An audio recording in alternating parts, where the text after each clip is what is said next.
வேளையில் தெய்வ சமூகத்தில்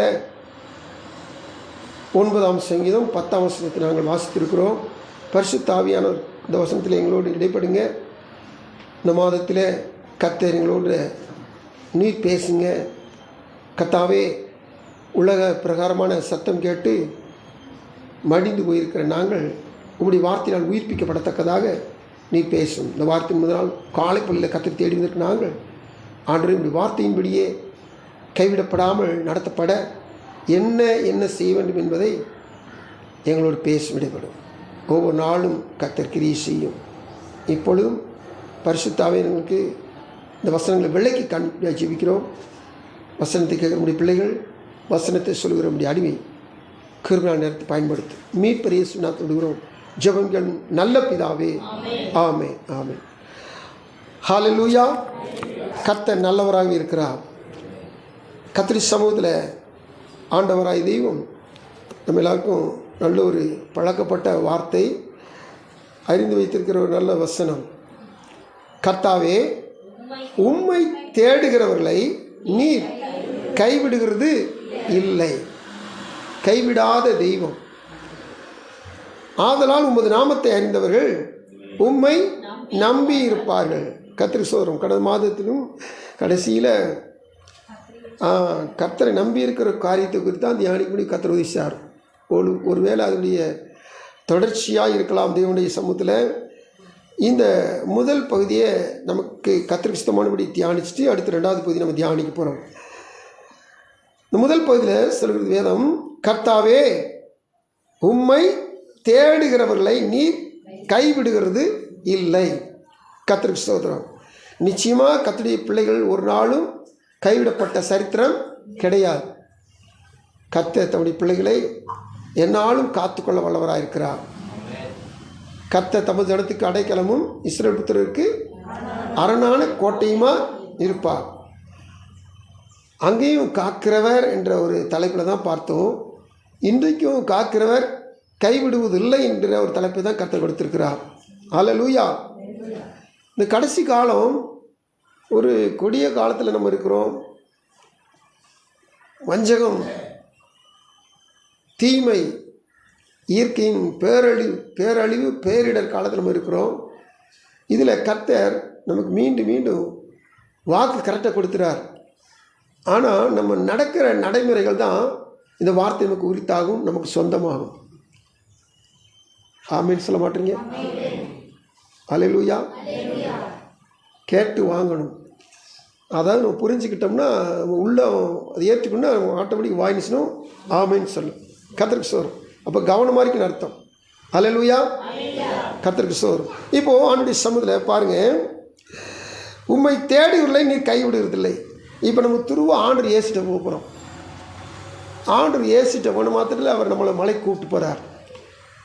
இப்போ மலை பிரசங்கம் பண்ணிக்கிட்டு இருக்கிறார் ஆண்டவர். அப்படி பண்ணிக்கிட்டு இருக்கும்போது பார்த்திங்கன்னா மத்தேயு 7ஆம் அதிகாரம் 6, 7, 8 மலை பிரசங்கம். அந்த மைய அதிகாரம் 7ஆம் அதிகாரம். இந்த 7ஆம் அதிகாரத்தில் 7ஆம் வசனமும் 8ஆம் வசனமும் அதில் இருக்க மையத்தை வாசிக்க போகிறோம். முதல்ல 2 வசனம் வாசித்துருங்க. கொடுக்கப்படும்.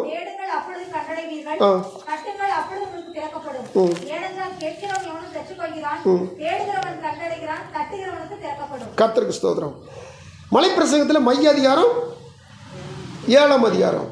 இப்போ நம்ம வாசித்த வசனத்தில் 3 காரியங்கள் சொல்லப்பட்டிருக்கு. இந்த 3 காரியத்தில் மைய பகுதி 7ஆம் வசனத்தில் மையப்பகுதி, தேடுங்கள் அப்பொழுது கண்டடைவீர்கள். தேடுங்கள் அப்பொழுது, தேடுனீங்க அப்போ நீங்கள் நினைச்சிட்டீங்க கண்டடைவீர்கள். சரி. அடுத்து 8ஆம் வசனத்தில் மையப்பகுதி, தேடுகிறவன் கண்டடைகிறான். இது கன்ஃபார்மாக சொல்கிற ஒரு வார்த்தை. அந்த 7ஆம் வசனத்தில் ப்ராமிஸாக சொல்கிற வார்த்தை. ஏன் இப்படி ப்ராமிஸாக வருதுன்னா, இது ஃப்யூச்சரில் நடக்கிறது போல் சொல்லுது. கண்டடைவீர்கள், நீங்கள் கண்டுகொள்வீர்கள், நீங்கள் பார்த்துருவீங்க. ஆனால் 8ஆம் வசனத்தில் தேடிட்டியா நீ கண்டடைஞ்சிருவ. ஆமென். கர்த்தருக்கு ஸ்தோத்திரம். அப்போது கர்த்தாவே உம்மை தேடுவதில்லை நீர் கைவிடுகிறது இல்லை. இப்போ கர்த்தரை யாரெல்லாம் தேடுறாங்களோ வசனம் சொல்லுது, தேடுங்கள் அப்பொழுது கண்டடைவீர்கள். கர்த்தருக்கு ஸ்தோத்திரம். இப்போ கர்த்தரை தேடுகிற காரியத்தை இதை நம்ம ஒரு என்ன சொல்கிறது, அது ஒரு உச்சக்கட்டமான வச்சுக்கிட்டு இப்போ தேடுகிற காரியங்கள் அநேகத்தை தேடினாங்க. தேடுகிற பொழுது பார்த்திங்கன்னா கர்த்தரை கண்டுபிடிச்சிட்டாங்க. இப்படி இந்த காரியத்தில் வேதத்தின் அடிப்படையில் சில காரியங்கள் மனுஷனா தியானிக்க போகிறோம். நல்லா கவனிங்க. வேதத்தில் 2 மனுஷனை குறித்து, இந்த 2 மனுஷன் சுகத்தை தேடி போன காரியம், சுகத்தை தேடின காரியத்தை குறித்து நம்ம தியானிக்க போகிறோம். ஒவ்வொரு தேடுதலை குறித்து தியானிக்கிற பொழுது இந்த மாதம் முழுதும் கர்த்தர் நமக்கு எப்படி நடத்துகிறாரோ அப்படி இந்த வாரத்தில் தியானிக்க போகிறோம். முதல் மனுஷன் எடுத்துக்கிட்டிங்கன்னா, ஆண்டவரை அறியாத ஒரு மனுஷன், ஆண்டவரே தெரியாது ஒரு மனுஷனுக்கு. அவன் யார் சொல்லி கேட்டிங்கன்னா, பெரிய படைத்தளபதி. பழைய ஏற்பாட்டில் நாகமான். ஆண்டவர் தெரியாத ஒரு மனுஷன். புதிய ஏற்பாடு இருக்குது, அது 100க்கு அதிபதி. அவன் படைத்தளபதி. சரி, கர்த்தருக்கு ஸ்தோத்திரம். இவன் சீரியா தேசத்துக்கு இருக்கிற பெரிய படைத்தளபதி. இந்த தளபதிக்கு பார்த்திங்கன்னா அவனுக்கு சரீரத்தில் குஷ்டரோகம். இப்போ இவங்க அடிக்கடி யுத்தத்துக்கு போகும்போது இஸ்ரேல் தேசத்து பக்கம் யுத்தத்துக்கு போயிட்டேன்னு ஒரு சிறு பெண்ணை யுத்தத்தில் பிடிச்சிட்டு வந்துட்டாங்க. அதாவது 2 ராஜாக்கள் 5ஆம் அதிகாரத்தில் சொல்லிட்டு வரேன். கர்த்தருக்கு ஸ்தோத்திரம். நல்லா கவனிச்சு கேளுங்க. அந்த வசனத்தை சொல்லுகிற போது 1 to 3 வசனம் நம்ம வாசிக்கணும். அந்த வசனம் சொல்லுது, இவங்க யுத்தத்துக்கு போயிருக்கும்போது ஒரு சிறு பெண்ணை இஸ்ரேல் தேசத்துலேருந்து பிடிச்சிட்டு வந்துட்டாங்க. அதை இவன் தளபதி வீட்டுக்கு வேலைக்கு வச்சுக்கிட்டான். அந்த பெண் பார்க்குறா, சிறு பெண் பார்க்குறா, இந்த மனுஷன் குஷ்டரோகத்தில் இருக்கான். ஆனால் பேர் பெற்ற மனுஷன், யுத்தத்தில் அவையிலும் அரசவையிலும் பேர் பெற்ற மனுஷன். ஆனால் தீட்டு, யாரும் நெருங்க முடியாது. இப்படிப்பட்ட ஒரு மனுஷன் என்ன செய்கிறது? ஒரு பக்கம் வெளிப்புறாருன்னு அவமானம், ஆனால் இன்னொரு பக்கம் பேர் பெற்ற வேலை, பிரசித்தி பெற்ற பதவி, 2ம் அவன்கிட்ட இருக்குது. இப்போது அவனுக்கு எப்படியாவது அவமானத்தை நீக்கணுன்ற ஒரு எண்ணம் இருந்துக்கிட்டே இருக்குது. இவன் பார்த்துக்கிட்டே இருந்தா, வேலைக்கு வந்த இஸ்ரேல் சிறுபெண் பார்த்துட்டே இருந்தா. அந்த வீட்டம்மாட்ட போய் சொல்கிறா, அவள் தன் ஆசியாரை பார்த்து, என் ஆண்டவன் சமாரியாவில் இருக்கிற தீர்க்கதரிசியினிடத்தில் போவாரானால் நலமாய் இருக்கும், அவர் இவருடைய குஷ்டரோகத்தை நீக்கி விடுவார் என்றார். கர்த்தருக்கு சொல்ல ஒரு குழு கொடுத்துட்டா, ஒரு வாசலை திறந்து வச்சுட்டா. இதை கேட்ட மாத்திரத்தில் நினைச்சிட்டான், துருவ அவங்க ராஜாட்ட போகிறான், சீரியா ராஜாட்ட போகிறான். சீரியா ராஜாட்ட போய் எங்கள் வீட்டில் வேலை செய்கிற அந்த சிறு பொண்ணு அப்படி சொல்லிட்டா, நான் எதுக்கு இந்த அவமானத்தோடு இருக்கணும், இந்த தீட்டோடு நான் இருக்கணும், இது சுத்தம் பண்ணுறதுக்கு ஒரு வாசல் திறந்துட்டு நான் போயிட்டு வரேன். ஓகே, நீ போகலாம், நான் உனக்கு என்ன செய்கிறேன், நிருபத்தை கொடுக்குறேன். அந்த நாட்டில் இருக்கிற இஸ்ரேல் தேசத்தில் இருக்கிற ராஜாவுக்கு நான் கடிதம் கொடுக்குறேன். இந்த கடிதத்தை பார்த்துட்டு அவன் என்ன செய்வான், சோகமாக சொல்லி எங்கே தீர்க்கதரிசிக்கு அங்கே தீர்க்கதரிசி அனுப்பாமல் அந்த நாட்டு ராஜாட்ட அனுப்புகிறான். அந்த நாட்டு ராஜா அந்த லெட்டரை பார்த்துட்டு, அப்பா குஷ்டத்தை நான் நீக்கிறதுக்கு நானும் ஏமாத்துறோம், இவன் நூதனமாக அதை வேலை செய்கிறான், யுத்தத்துக்கு ஆயத்தம் பண்ணுறக்காண்டி குஷ்டரோகத்தை நீக்கி விடு அப்படின்னு சொல்லி கேட்குறான். நம்ம எப்படி நீக்க முடியும், இது நிமித்தம் சண்டைக்கு வரைக்கும் ரெடி ஆகிட்டான்னு சொல்லி பயந்து போய் நடுங்கிறான். இவன் நடுங்கிற நடுக்கத்தை சமாரியாவில் இருக்கிற எலிசா என்ன செஞ்சிட்டாரு, கேள்விப்பட்டு 8ஆம் வருஷத்தில் 5-8 கொள்வானே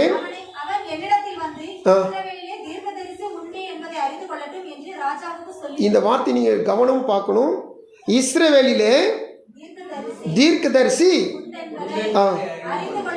அறிந்து கொள்ளட்டும். கர்த்தருக்கு ஸ்தோத்திரம். அவன் இங்கே வந்து சுகமாகட்டும். சுகமாயிட்டானா அவன் என்ன தெரிஞ்சுக்கிறானா, எலிசா ஒரு நல்ல தேவ மனுஷன். ஆனாலும் அவனுடைய வார்த்தையை கவனித்து பார்க்கணும். நான் பின்னாடி இன்னொரு வசந்த வாக்கி சொல்லும்போது இந்த வார்த்தைக்கு அந்த வார்த்தைக்கு என்ன வித்தியாசம் கண்டுபிடிக்கணும். இஸ்ரவேலில் ஒரு தீர்க்கதரிசி உண்டு என்பதை அவன் அறிந்து கொள்ளட்டும். சரி, வந்துட்டான். அவன் நினச்சி வந்தது வேற காரியம். அவன் நினச்சிட்டான் ஒரு மந்திரம் போடுவாங்க, ஒரு ஏதாவது செய்வாங்க, அப்படியும் கர்த்தர் நாமத்தை சொல்லி தடவி குஷ்டமே நீங்கி விடு அப்படின்னு சொல்லுவாங்க. அப்படி அவன் நினச்சிட்டு இருந்தான். பொதுவாக ஒரு டாக்டரை போகும்போது நம்ம ஒரு கற்பனையோடு போவோம், நல்ல டாக்டர் சொன்னாங்க அப்படி சொல்லி போவோம். ஆனால் பார்த்தீங்கன்னா அவர் சிம்பிளாக ஒரு மாத்திரை கொடுத்துட்டு போங்கன்றுவாங்க. பார்த்தீங்கன்னா அவங்களுக்கு திருப்தியே இருக்காது. நான் ஊழியத்துக்கு வந்த பிற்பாடு என்னுடைய தகப்பனார் தாயார் கோவங்காட்டுக்கு வந்தப்போ என் கூட இருந்தாங்க. அப்போது கோவங்காட்டில் வந்தப்போ தகப்பனாருக்கு அவர் இளைஞனாக இருந்தபோது பைல்ஸ் பிரச்சனையில் பெரிய பாடுபட்டிருக்காரு. ஆப்ரேஷன் பண்ணிருக்கு அந்த காலத்துலேயும். பார்த்தீங்கன்னா இங்கே கோவங்காட்டில் வந்துட்டு என் கூட இருக்கும்போது பழையபடிக்கு அந்த ஒரு பிரச்சனை வந்துட்டு வயசான காலத்தில் அந்த பிரச்சனை வந்துட்டு பார்த்தீங்கன்னா சங்கடப்படுறாரு. அப்போ நான் சொன்னேன், சரி ஜிஹெச்சுக்கு போவோம், போய் டாக்டரை பார்த்துட்டு வருவோம் அப்படின்னு சொல்லி அங்கே கோவங்காட்டில் தூத்துக்குடி வந்தோம். தூத்துக்குடி வந்துட்டு ஜிஹெச்சில் காமிச்சோம். அவங்க அந்த பார்சல் மாத்திரையும் அந்த லிக்விட் பாரபின்ட்டு பார்த்தீங்களா, அந்த ஒரு எண்ணெய் மாதிரி இருக்கும்ல, அதையும் மட்டும் தான் கொடுத்து விட்டாங்க, வேற ஒன்றும் கொடுக்கல. எங்கள் தகப்பனாருக்கு கோபம் வந்துட்டு, ஆமாம் நீ கவனிக்க மாட்டுற, ஆஸ்பத்திரி கூட்டு போய் இது எந்த காலத்தில் என்ன இதுக்கு சுகப்படுத்தும், இது எப்படி சுகப்படுத்தும் அப்படின்னு சொல்லி, சரி சுகம் பண்ணுவோம், என்ன செய்வோம், இது இப்போ அந்த ஆயிலை தடவுங்க, இந்த மாத்திரை சாப்பிடுங்க, ஆண்டு சரிப்படுத்துவா. பார்த்தீங்கன்னா என்ன ஒரு அற்புதம். பாஸ்ட் மாத்திரம் அந்த வலிக்கு கொடுத்தது, அந்த ஆயில் அந்த பைல்ஸ்க்கு தடவு கொடுத்தது. பார்த்தீங்கன்னா அந்த ஒரு 3 நாள் பைல்ஸ் பிரச்சனை மாறி அவர் சாகுற வரைக்கும் அந்த பிரச்சனையே இல்லை. இதை ஊரில் போய் அவங்க குடியிருக்கும்போது அங்குள்ள பாஸ்ட்டு போய் சாட்சியாக சொல்லியிருக்கிறார், என்கிட்ட கூட சொல்லலை, அங்கே போய் சாட்சி சொல்லியிருக்காரு. பாருங்கள், நான் அற்பமாக நினச்சி பெரிய ஆஸ்பத்திரி மாத்திரை என்ன செய்யும், அவங்க கொடுத்த தைலம் எண்ணத்துக்காகும் அப்படின்னு நினச்சி நான் அதை பயன்படுத்தினேன். ஆனால் ஆண்டவர் செஞ்ச அற்புதம் உண்மையிலேயும் பயங்கரமான ஒரு காரியம். அன்னைக்கு இருந்து இன்னை வரைக்கும் அந்த பிரச்சனையே வரவே இல்லை. எத்தனை வெயில் எத்தனை சூடு பிடிச்சாலும் அந்த பிரச்சனை வரவே இல்லை. காரணம் விசுவாசம். அவங்க நினச்சது ஒன்று, ஏதோ செஞ்சிருவாங்க, பெரிய ஆஸ்பத்திரினா ஒரு பெட்டில் கூட சேர்த்து ஏதாவது செஞ்சுருவாங்க அப்படின்னு நினச்சி போனாங்க. ஆனால் ஒன்றுமே செய்யலை, சாதாரண போங்கன்னு அனுப்பிச்சிட்டாங்க. இப்படித்தான் அந்த எலிசாட்ட நாகமான் வந்தான். அவர் தொட்டு கர்த்தர் நாமத்தில் உன்னுடைய குஷ்ரோகம் உன்னை விட்டு நீங்கிறதுன்னு சொல்லுவார். உடனே நீங்கள் நம்ம சுகமாகி வீட்டுக்கு வரணும்னு நினச்சி போனாங்க. ஆனால் வீட்டுக்குள்ளே நுழையாது நீ. எலிசா சொல்லிட்டாரு, வாசப்படியில் நில்லு. வேலைக்காரன் சொன்னார், நீ போய் யோர்தான் நதியில் 7 தரம் மூழ்கி குளிச்சுட்டு வீட்டுக்கு போ, இங்கே வராதுன்ட்டார். வந்தது பாருங்க, கடும் கோபம். என் தாப்பனாருக்கு விட அவனுக்கு பயங்கரமான கடும் கோபம் வந்துட்டு, இந்த கோபத்தோட என்ன செஞ்சான், பரப்பிட்டான். எங்கே? நதிக்கா? தன் தேசத்துக்கு சீரிய தேசத்துக்கு பரப்பிட்டான். கூட இருக்கிற ஒரு சிப்பாய் சொன்னார், ஐயா கஷ்டமான காரியத்தை சொல்லி அதை செய்யுன்னா நீங்கள் செய்வீங்க, லேசான காரியத்தை தானே சொன்னாங்க, செஞ்சுருங்க, இதில் என்ன பெரிய கஷ்டமா, செஞ்சு தான் பாருங்களேன். அவன் உற்சாகப்படுத்தினான். உடனே அவன் சொல்லுக்கு இணங்கி போயினா முங்கி பார்க்குறான். 6 தரம் முங்கிட்டா, 7 தரம் முங்கிட்டு எந்திரிச்சு பார்க்குறான், சிறு பிள்ளையின் மாம்சத்தை போல ஒரு மாம்சமாக இருக்கு. சரி, இதெல்லாம் நமக்கு தெரிஞ்ச சம்பவம். இப்போ 15ஆம் வசனத்தை வாசிக்க போகிறோம்.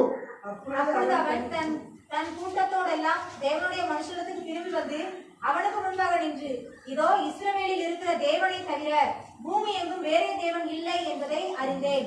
இப்போதும் உமது அடியின் கையில் ஒரு காணிக்கை வாங்கிக் கொள்ள வேண்டும் என்றான். எலிசா எண்ணத்தை அறிஞ்சுக்கிட்டு நினைச்சாரு, இஸ்ரவேலில் ஒரு தீர்க்கதரிசி இருக்கிற தெரிஞ்சுக்கிட்டுன்னு சொல்லி எலிசா சொன்னார். ஆனால் அவன் தெரிஞ்சுக்கிட்டது எது தெரியுமா? இஸ்ரவேலிலே ஒரு தேவன் உண்டு, அந்த தேவன் தவிர வேறு எந்த தேவன் பூமியில இல்லை. ஹல்லேலூயா. குஷ்டரோகத்தை நீக்கிறதுக்கு யாரால முடியும்? ஹல்லேலூயா. கர்த்தருக்கு ஸ்தோத்திரம். இந்த அவயவங்களை உருவாக்கினவர் அவர். இந்த அவயவங்கள் எந்த பழுது வந்தாலும் சரி, பழுது நீக்க அவரால் மட்டும்தான் முடியும். ஆமென். கர்த்தருக்கு ஸ்தோத்திரம். தேவசமயம் காத்திருக்க தேவ பிள்ளைகளே, இன்னைக்கு நீங்களும் நானும் இந்த தேவனை விசுவாசிட்டோம்னா போதும். எப்பேற்பட்ட சரீர பழுது இருந்தாலும் சரி, அந்த பழுதை நீக்க வல்லவராக இருக்கிறார். இன்னைக்கு சங்கீதத்தில் சொன்னாங்க, வேதத்தை நீங்கள் என்ன செய்யுங்க, விசுவாசிங்க, வேதத்தை நம்புங்க, தேவ சமூகத்தில் இந்த வேதத்தை கை கொள்ளுங்க, இந்த வேதத்தின்படி நடங்க, அப்படி நல்லது. தேவன் காத்திருக்க தேவ பிள்ளைய திரும்பமா சொல்கிறேன், இந்த மனுஷன் சுகத்தை தேடி வந்தான். எதை? சுகத்தை தேடி வந்தான். ஆனால் இவன் இப்பொழுது கர்த்தரை அறிந்து கொண்டான். ஹல்லேலூயா.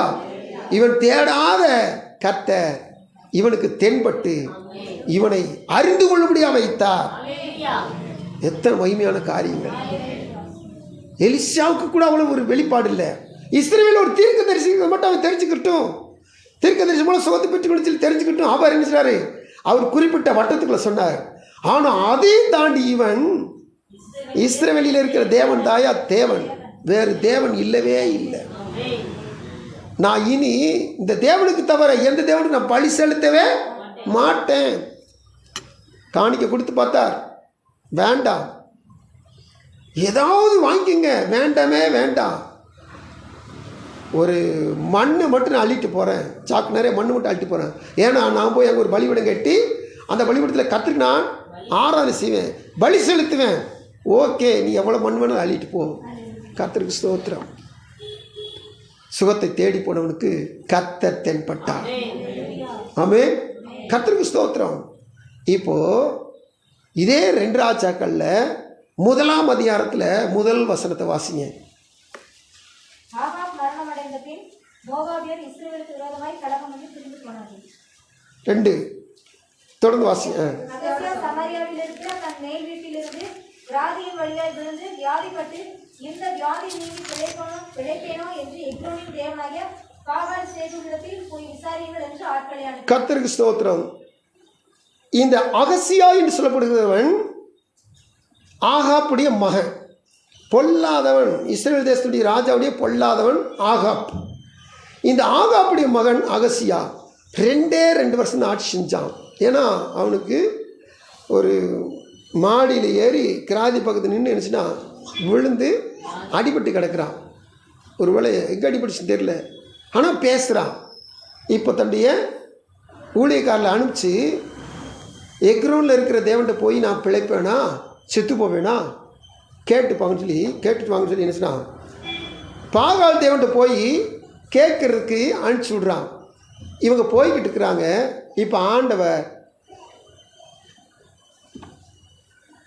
திஸ்பியனாகிய எலியாவை நோக்கி 3ஆம் வசனத்தில், நீ எழுந்து சமடைய ராஜா நாட்களுக்கு எதிர்பட போய் இஸ்ரவேலிலே தேவன் இல்லை என்றால் நீங்கள் எக்ரோனின் தேவனாகிய பாகால் சேகுவிடத்தில் விசாரிக்க போகிறீர்கள். இதனிமித்தம் நீ ஏறின கட்டிலிருந்து இறங்காமல் சாகவே சாவாய் என்று கர்த்தர் சொல்கிறார் என்பதை அவர்களுடைய சொல்லி. இந்த இன்ஃபர்மேஷனை வந்த ஆளுகிட்ட வந்துக்கிட்டு இருக்கிற ஆளுகிட்ட போய் நீ எதுக்குன்னு சொல்லிடு.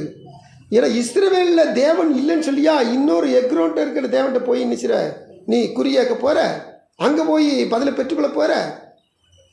இப்படி செஞ்ச தவறுனால நீ ஏறின கட்டில் படுக்க கிடைக்கல, கட்டிலோடைய செத்தே போவ. ஸ்தோத்திரம். ஏன் இப்படி ஒரு தண்டனை? இவன் யாரு? எலியா சொல்றாரு இஸ்ரவேலின் தேவன் இல்லை என்றா. அப்ப இவன் யாரு? இஸ்ரவேல். நாகமான் யாரு? அந்நியன். அவனுக்கு செஞ்ச காரியங்கள் வேற, ஆனா இவன் இஸ்ரவேலன். இஸ்ரவேலனுக்கு வாக்கு என்ன? ஒரு பலவீனம் வந்த வாக்கு என்ன?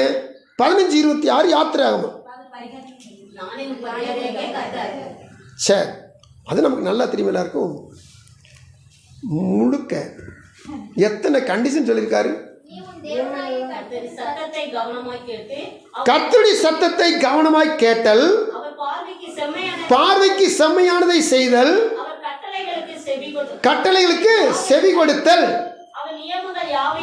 கை கொள்ளுதல். இப்படி நீ செஞ்சா உனக்கு நான் தான் பரிகாரி. கற்பனைகளை என்ன செய்ய? கை கொள்ள வேண்டும். இவன் இஸ்ரவேலன் தானே. மோசையை பற்றி நல்லா தெரியுமில்ல, மோசை பிரமாணம் பற்றி நல்லா தெரியுமில்ல. அதுலேயும் ஒரு ராஜாவோட மகன் தானே. இவன் கற்பனை பற்றி கண்டுக்கிறவே இல்லை, வேதத்தை பற்றி கண்டுக்கிறவே இல்லை. தேவசர் காத்துக்கிற தேவ பிள்ளைகள, இன்றைக்கி அநேகர் நம்ம என்ன செய்கிறோம்? நான் ஏசப்பா பிள்ளை தான், ஆனால் ஏசப்படி ஜெபிக்கிறது கிடையாது. நான் ஏசப்பா பிள்ளை தான், நான் கேட்குறது கிடையாது. படிக்க போகிறேன், பள்ளிக்கூடம் போகிறேன், செவமண்டி போ. எக்ஸாம் போகிறேன், செவமண்டி போ. காலையில் எந்திரிச்சு முதல்ல கர்த்தருக்கு ஸ்தோத்திரம் பண்ணி செவம் பண்ணி இந்த நாளை ஒப்புக்கொடு. படுக்கைக்கு போகிறேன், இந்த நாள் முழுவதும் நடத்தி வந்த தேவனுக்கு நன்றி சொல்லி அதுக்கடுத்து செவம் பண்ணி படுக்கலை பாடு. எத்தனை காரியங்கள் நமக்கு கர்த்தர் அறிவுரை சொல்லி வச்சிருக்கிறா. நான் ஏசப்பா பிள்ளை தானே, நான் கிறிஸ்தவன் தானே, எதை நான் கடைப்பிடிக்கிறேன். கடைப்பிடிச்சா கண்டிப்பாக வசனம் சொல்லுது, கர்த்தரை தேடுகிறவர்கள் கைவிடப்பட்டது இல்லை. கர்த்தாவே உம்மை தேடுவதில்லை, நீ கைவிடுகிறது இல்லை. ஒரு நாகமான் சுகத்தை தேடி வந்தவனுக்கு தன்னை வெளிப்படுத்தி அவனுக்கு கைவிடாமல் அவமானத்தை நீக்கி தெய்வீக சுகத்தை கொடுத்த ஆண்டவர். ஹல்லேலூயா. இங்கே பாருங்க, 5ஆம் அதிகாரத்தில் நாகமான், 1ஆம் அதிகாரத்தில் அகசியா. இவனுக்கு வாக்கு வருது, நீ ஏறின கட்டில் இறங்க மாட்ட, அதுலேயே செத்து போயிரு. அப்படி சொல்கிற காத்திருக்க தேவ பிள்ளைகள ரொம்ப கவனமாக இருக்கு. ஏன்னா எனக்கு வசனம் தெரியும் சொல்லி ரொம்ப பேர் சொல்கிறாங்க. அவன் வசனம் தெரிஞ்சு என்ன புண்ணியம்? வசனத்தை வாழ்க்கையில் கை கொள்ளணும். தேவ சமூகத்தில் 84 11 வசனம் 12 வசனம் வாசித்தோம். என் ஜனங்களோ என் சத்தத்துக்கு செவி கொடுக்க மாட்டுறாங்க, என்னை விரும்ப மாட்டுறாங்க. ஏன் அந்த ஆண்டுகள் உங்களுக்கு வெறுப்பு? கீழ்ப்படிய மாட்டுறாங்க. ஏன் கோபம்? இவர் தாங்க நேசர், இவர் தாங்க அன்புள்ளவர், இவர் எவ்வளவு நன்மை செய்கிறவர். இந்த தேவனை விட்டுட்டு நீங்கள் எங்கே போய் அடைக்கல முக முடியும்? அவர் சொன்னார், எனக்கு செவி கொடுத்து என் வழிகளில் நடந்தால் நலமாக இருக்கும்னு சொன்னார். ஆனால் நான் செவி கொடுக்கவும் மாட்டேன், வழியில் நடக்கவும் மாட்டேன்னு சொல்லியிருந்தா நம்ம வாழ்க்கை எப்படிப்பட்டதாக இருக்கும்? கவனமாக இருப்போம், கவனமாக இருப்போம். அகசியா ஏறின கட்டிலில் இறங்கா செத்தே போயிட்டான்.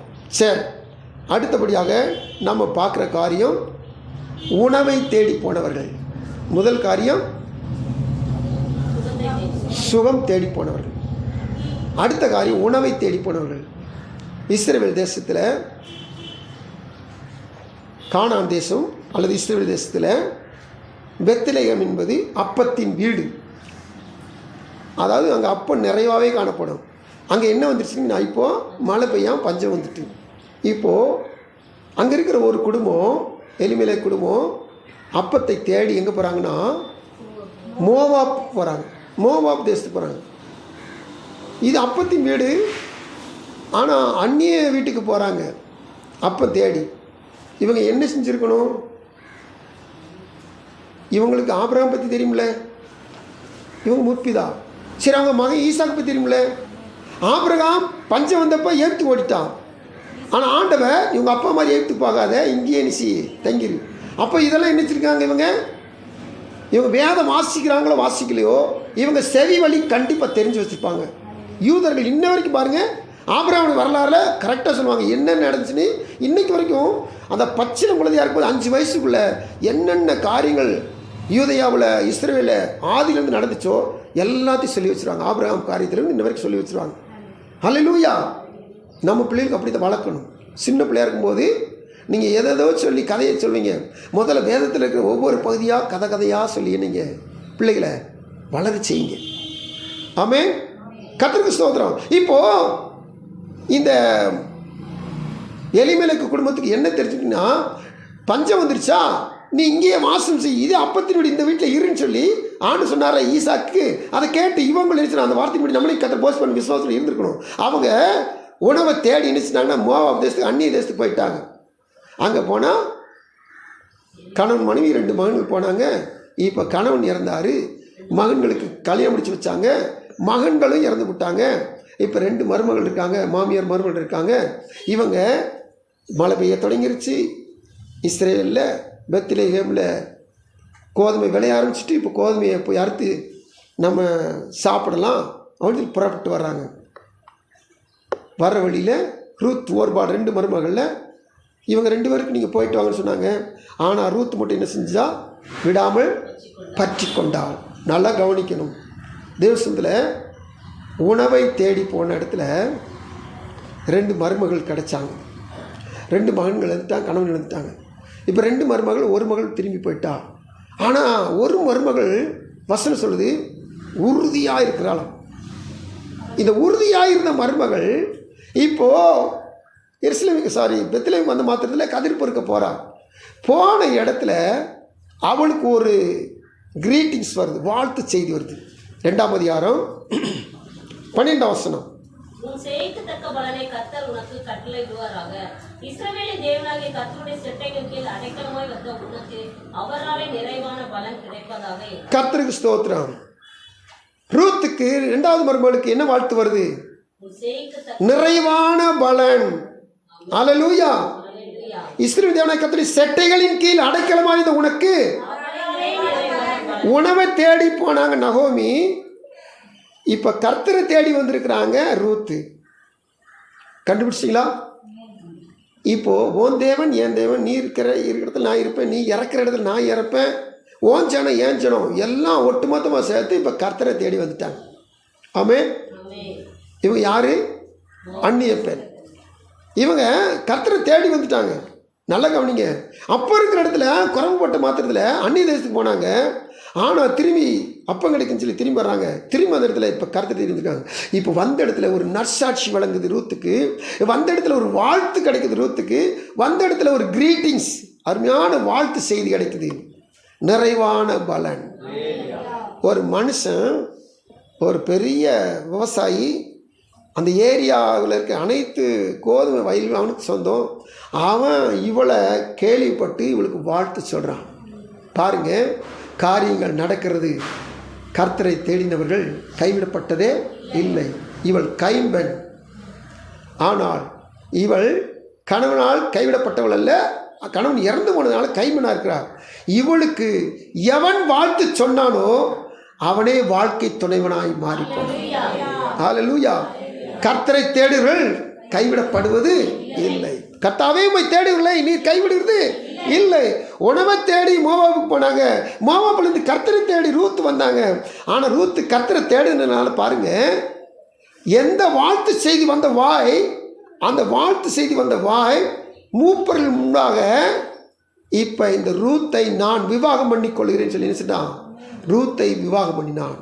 ஹல்லேலூயா, ஸ்தோத்திரம். எந்த இடத்துலேருந்து ஒரு வாழ்த்து வருதோ வாழ்த்துக்கு சொந்தக்காரர் வாழ்க்கைக்கு சொந்தக்காராய் மாறிப்பார். ஹல்லேலூயா. இன்றும் நம்முடைய வாழ்வில் நீங்கள் நினச்சி பாருங்க, எவர் ரத்த சிந்தி வருத்தப்படுறவங்களா நீங்கள் என்கிட்ட வாங்கன்னு சொல்லி கூப்பிட்டாரோ, இந்த வருத்தப்படுறவங்களாம் வாங்க உங்களுக்கு இளைப்பாறுதல் தெரியும் யார் சொன்னாங்களோ, இப்போ இளைப்பாறுதலுக்கு வந்த மாத்திரத்தில் வேதம் சொல்லுது அவரே நம்முடைய மனவாளனாய் மாறி போகிறார். ஹல்லேலூயா, கர்த்தருக்கு ஸ்தோத்திரம். இந்த மெய் மணவாளன், பூமியில் ஒவ்வொரு ஸ்திரிக்கும் ஒவ்வொரு கணவன் உண்டு, ஒவ்வொரு மணவாளன் உண்டு. இந்த பூமியில் இருக்கிற திருச்சபையாகிய மணவாட்டி, ஆண்களும் பெண்களும் இணைந்திருக்கிற சபை தான் திருச்சபை. இது திருச்சபை. வேதம் சொல்லு மணவாட்டி. இந்த மணவாட்டிக்கு ஒரே ஒரு மெய் மணவாளன் இயேசு. யாரெல்லாம் கூப்பிட்டாரோ, யாரெல்லாம் கஷ்டப்பட்டுக்கிட்டாங்களோ, வியாதியோட, வருத்தத்தோட, துக்கத்தோட, கடனோட, பிரச்சனையோட, பல தூரம் பிசாசு போடுறதுல யாரெல்லாம் இருந்தாங்களோ எல்லாரும் வருத்தப்படுறாங்க. எல்லாரும் வாங்க வாங்கன்னு கூப்பிட்டாரு. சரி, இளைப்பாறுதல் தருணம் வந்தால் கூப்பிட்டவரே எங்களுக்கு திருச்சபைக்கு மணவாளனாய் மாறி. எத்தனை பேர் சந்தோஷமா இருக்கீங்க? ஹல்லேலூயா, கர்த்தருக்கு ஸ்தோத்திரம். சுருக்கமாக கடந்து போவோம் தேவனுடைய சமூகத்தில். அடுத்தபடியாக அவனுடைய வாரத்தில் பாருங்க, கழுதையை தேடி போனவன் அவன் எப்படி மாறி போனான்? ராஜாவாய் மாறி போனான். கர்த்தருக்கு ஸ்தோத்திரம். இந்த சவுல் அவங்க அப்பாவுக்கு கீழ்ப்படிஞ்சு இஸ்ரேல் தேசத்தில் உயரமான மனுஷன், ரொம்ப அழகான ஒரு மனுஷன், நல்ல ஒரு குடும்பஸ்தன் இந்த சவுல். இவன் என்னச்சிட்டான், அப்பாவுக்கு கீழ்ப்படிஞ்சு கழுதை தேடி ஒவ்வொரு பகுதியாக போயிட்டே இருக்கான். கழுதை அகப்பட்டதாகவே இல்லை.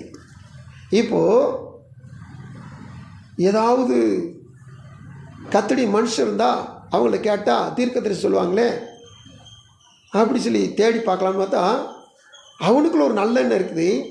ஐயோ, ஊழியக்காரங்கிட்ட போனால் வெறுங்கையா போகக்கூடாது, ஊழியக்காரங்கிட்ட செபிக்க போனால் அவங்களுக்கு ஏதாவது காணிக்க கொடுக்கணுமே. இப்படிப்பட்ட நல்ல எண்ணம் உடையவன். பின்காலத்தில் அவன் எண்ணம் மாறி போயிடுச்சு. சரி, விட்டுருங்க. தேவசமத்தில் அப்போ கூட போன வேலைக்காரன் சொல்கிறான், என்கிட்ட 1/4 சேக்கல் வெள்ளி இருக்குது. அதை நம்ம என்ன செய்வோம், ஊழியக்காரருக்கு கொடுத்து ஜெபம் பண்ணி அவர் என்ன சொல்கிறான்னு நம்ம கேட்போம். சரி, 2 பேரும் போகிறாங்க. அப்போ போன இடத்துல இவன் போகிறதுக்கு முன்னாடி கர்த்தர் அங்கே சாமிட்ட ஆரம்பத்தில் சொல்லி வச்சிட்டார், நாளைக்கு ஒருத்தன் இந்த நேரத்தில் உன்னை தேடி வருவான், அவன் தான் என் ஜனங்களை ஆளுகை செய்ய போகிறான். கர்த்தருக்கு ஸ்தோத்திரம். பாருங்க, கழுதையை தேடி போனவன். வேதவசனம் சொல்கிறது. இப்போ 9:3 முதல்ல வாசிங்க. 1 சாமுவேல் 9:3. சவுலின் தகப்பனாகிய கீசுடைய கழுதைகள் காணாமல் போயிற்று. ஆகையால் கீஸ் தன் குமாரனாகிய சவுலை நோக்கி, நீ வேலைக்காரரில் ஒருவனை கூட்டிக் கொண்டு கழுதைகளை தேட புறப்பட்டு போ என்றான். சரி, 9:20 வாசிப்போம். 3 நாளைக்கு முன்னே காணாமல் போன கழுதையை பற்றி கவலைப்பட வேண்டாம், அவைகள் அகப்பட்டது. இதனால் சகல இஸ்ரவேலின் அமைச்சியும் யாரை நாடுகிறது, உன்னையும் உன் வீட்டார் அனைவரையும் அல்லவா? கர்த்தருக்கு ஸ்தோத்திரம். கழுதையை தேடி போனவனுக்கு தீர்க்க தரிசன வார்த்தை வருகிறது. காணாமல் போன கழுதையை பற்றி கவலைப்பட வேண்டாம், அவைகள் அகப்பட்டது. சரி, கழுதை கிடைச்சிட்டு, ஆனால் கழுதை தேடி வந்த உனக்கு இது அல்லாமல் சகல இஸ்ரவேலின் அபேட்சியும் இப்போ எல்லாரும் யார்கிட்ட வந்து கேட்க போகிறாங்க? உங்ககிட்டங்க. சகல இஸ்ரவேல் அபேட்சியும் யாரை நாடுகிறது? உன்னையும் உன் வீட்டார் அனைவரையும் அல்லவா என்றார். இவர் மறைபொருளாக சொல்கிறார். ஆனால் சவுலுக்கு இந்த மறைபொருள் விளங்கிருச்சு. எப்படி? அப்பொழுது சவுல் பிரதித்திரமாக, நான் இஸ்ரவேல் கோத்திரங்களில் சிறிதான பெனியமின் கோத்திரத்தான் அல்லவா? பெனியமின் கோத்திரத்துக்கு குடும்பங்கள் எல்லாம் என் குடும்பம் அற்பமானது அல்லவா? நீர் இப்படிப்பட்ட வார்த்தை என்னிடத்தில் சொல்வானேன்? எனக்கு எதுக்குமே குவாலிஃபிகேஷன் கிடையாது. என் கோத்திரம், என் குடும்பம், என் வீடு ஒன்றுக்கு தகுதி கிடையாது. ஆனால் இப்பேற்பட்ட பெரிய வார்த்தையில் நீங்கள் சொல்கிறீங்க, எப்படி இது எப்படி நடக்கும்? நடந்துச்சு. 10:24 வாசிங்க. அப்பொழுது சமையற்காரன் ஒரு முன்னந்தொடையையும் அதனோடு இருதலையும் எடுத்துக்கொண்டு வந்து அதை சவுலுக்கு முன் வைத்தான். அப்பொழுது சாமுவேல், இதோ இது உனக்கென்று வைக்கப்பட்டது, இதை உனக்கு முன்பாக வைத்து சாப்பிடு. நான் ஜனங்களை விருந்துக்கு அழைத்தது முதல் இதுவரைக்கும் இது உனக்காக வைக்கப்பட்டிருந்தது. 10:24 வாசிங்க. அப்பொழுது சாமுவேல் எல்லா ஜனங்களையும் நோக்கி, கர்த்தர் தெரிந்து கொண்டவனை பாருங்கள், சமஸ்த ஜனங்களுக்குள்ளும் அவனுக்கு சமானமானவன் இல்லை என்றான். ராஜா வாழ்க என்றார்கள். கர்த்தருக்கு சோரம். 9ஆம் அதிகாரத்தில் தொடங்கும் போது கழுதையை தேடி போனோம்னா இருந்தான்.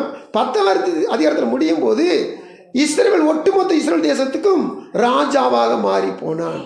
ஹல்லேலூயா. கர்த்தருக்கு சோத்திரம். இப்போ வார்த்தையை தியானிச்சுட்டு வர்றோம். நமக்கு நேர கர்த்தர் ஒரு தருகிற வார்த்தை என்னன்னு சொல்லி கேட்டிங்கன்னா, சுகத்தை தேடி போனவன் 2 பேர், அநேகம் உண்டு. நம்ம இன்னைக்கு உதாரணம் 2 பேர்.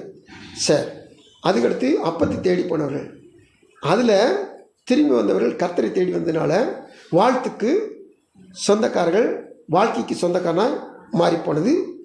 இப்போது கழுதையை தேடி போனவன் தேசத்துக்கு ராஜாவாய் போனான். ஆனால் இதில் நிலச்சி நிற்காட்டா, பிரமாணத்துக்கு செவி கொடுக்காட்டா என்ன நடக்கும்? 4ஆகமத்தின் புஸ்தகம் 1 புஸ்தகம் 10, 13, 14 வாசிங்க. அப்படியே சவுல் கர்த்தருடைய வார்த்தையை கைக்கொள்ளாமல் கர்த்தருக்கு செய்த தன் துரோகத்தின் நிமித்தமும் அவன் கர்த்தரை தேடாமல் அஞ்சனம் பார்க்கிறவர்களை கேட்கும்படிக்கு தேடினது நிமித்தமும் செத்து போனான்.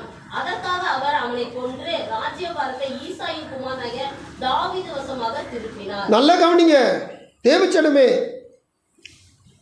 இவன் ஒரு நாளில் கழுதை தேடி போனும்போது கையில் ஒன்றும் இல்லை, ஊழியக்காருக்கு என்ன கொடுக்கணும் இல்லையே அப்படின்னு சொல்லி கலங்கிக்கிட்டு இருந்தான். அப்போது ஊழியத்தின் மேலே வாஞ்ச, கத்திரி கொடுக்கல வாஞ்ச இதெல்லாம் இருந்துச்சு. ராஜாமான பிற்பாடு பலி செலுத்தி கத்திரை தேடி யுத்தத்துக்கு போகிறது அதிலே வாஞ்ச இருந்துச்சு. ஆனால் கடைசி நேரத்தில் பெலிஸ்தர்கள் யுத்தத்துக்கு வர்றாங்க. படையை பார்த்து பயந்து போய் ஆண்டவர்கிட்ட தேடுறான். ஆண்டவர் இவனை கைவிட்டார். காரணம், இவன் கர்த்தருக்கு பிரியமில்லாததான் செஞ்சுட்டு வரான், கீழ்ப்படியாத காரியம் செஞ்சுட்டு வரான். இப்போது என்ன செஞ்சுட்டான்?